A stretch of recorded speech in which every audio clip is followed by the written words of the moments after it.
चुनाव से जुड़ी बड़ी खबर आपको बता दें, तेज प्रताप ने दूसरे चरण की वोटिंग से पहले एक बड़ा दावा ठोक दिया है। उनका सीधा कहना है कि वो 15 सीटों पर जीत हासिल करेंगे और साथ ही सरकार बनाने में अहम भूमिका निभाएंगे। वहीं दूसरी ओर तेजस्वी यादव को उन्होंने एक बार फिर किनारे कर दिया है और एनडीए का समर्थन करते हुए वो नजर आए हैं। इस मामले में ज्यादा अपडेट के साथ मेरे साथ जुड़ रहे हैं मेरे सहयोगी हर्ष भारद्वाज जी। सर, तेज प्रताप ने बड़ा दावा ठोका है। बिल्कुल, देखिए, तेज प्रताप से दरअसल मीडिया की तरफ से सवाल किया गया था कि आप कितनी सीटों पर जीत रहे हैं और क्या महुआ से भी आप जीत रहे हैं। तो उन्होंने ये दावा ठोका है कि 15 सीट तो हम ले रहे हैं और सरकार बनाने में हम निर्णायक भूमिका निभाने जा रहे हैं और महुआ में तो वो जीत का दावा कर ही रहे हैं कि महुआ में वो जीतेंगे।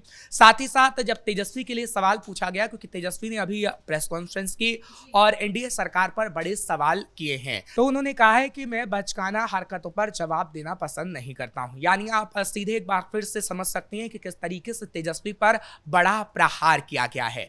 कहीं ना कहीं जो तेजस्वी और तेज प्रताप के बीच जो लड़ाई इस वक्त चल रही है, उसका फायदा तो एनडीए को मिलता हुआ नजर आएगा ही। साथ ही साथ ये देखने वाली बात होगी कि क्या वाकई तेज प्रताप यादव आगे आने वाले समय में एनडीए का साथ देंगे और सरकार बनाने में वो निर्णायक भूमिका निभा सकते हैं। बिल्कुल, उन्होंने इससे पहले भी एक बयान दिया था जिसमें उन्होंने कहा था 14 नवंबर के बाद वो एक बड़ा ऐलान करने वाले हैं। बिल्कुल, देखिए, ऐलान क्या यही होगा, क्योंकि बार बार जिस तरीके से वो बीजेपी नेताओं के समर्थन करते नजर आते हैं या फिर एयरपोर्ट पर उनके साथ नजर आते हैं। और एक सबसे दिलचस्प बात तो यह है कि जब भी वो बीजेपी नेताओं के साथ नजर आते हैं तो तेजस्वी के बारे में मीडिया कर्मी जरूर उनसे सवाल पूछते हैं और वो तेजस्वी के खिलाफ उन्हीं बीजेपी नेताओं के सामने ही बयान देते हैं, जिससे साफ समझा जा सकता है कि किस तरीके से वो एनडीए का समर्थन तो करेंगे ही और आगे आने वाले समय में बड़ा ऐलान भी कर सकते हैं।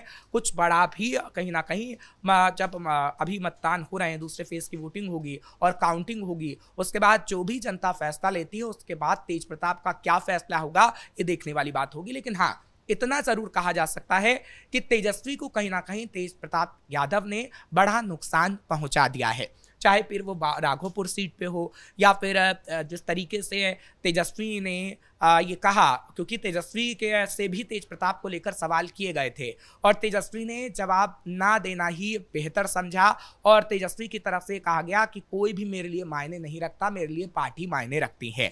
और आपने देखा था कि बिना नाम लिए तेजस्वी ने भी तेज प्रताप पर कटाक्ष करने का काम किया था।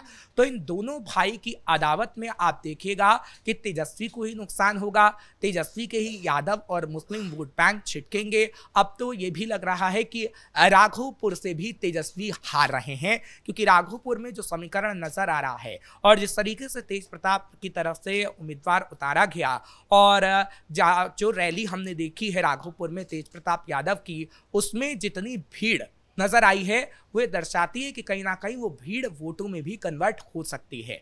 और अगर राघोपुर तेजस्वी हारते हैं तो कहीं ना कहीं बहुत शर्मनाक होगा कि तेजस्वी अपनी ही सीट से हार गए, क्योंकि दिल्ली वाला हाल भी हो सकता है कि जैसे केजरीवाल अपनी सीट तक से हार गए थे, वैसे ही तेजस्वी भी अपनी सीट से हार सकते हैं। और ऐसा खेल किसने किया है? तेज प्रताप यादव ने। देखिए, तेज प्रताप यादव जब भी मीडिया के सामने इस वक्त बयान देते हैं तो उनका दर्द छलक जाता है और कहीं ना कहीं तेजस्वी के खिलाफ जो बयान दे रहे हैं उससे समझा जा सकता है कि तेज प्रताप यादव कहीं ना कहीं रिजल्ट के बाद कोई बड़ा ऐलान करेंगे और रिजल्ट से पहले तो वो बड़ा खेला कर ही चुके हैं। जी, बहुत बहुत धन्यवाद आपका इन तमाम जानकारियों के लिए। तो कुल मिलाकर दोनों भाइयों की भिड़ंत ने तेजस्वी की लंका लगाई हुई है। देखने को मिल रहा है कि किस तरीके से तेज प्रताप के लगातार चल रही बयानबाजियों ने तेजस्वी पर बहुत बड़ा असर डाला है। आगे चलकर तेज प्रताप क्या बड़ा बयान देते हैं, क्या बड़ा ऐलान करते हैं, ये देखने वाली बात होगी। ब्रेकिंग न्यूज में फिलहाल इतना ही। कैमरा पर्सन कुणाल के साथ मैं शिवानी रतूड़ी, कैपिटल टीवी बिहार।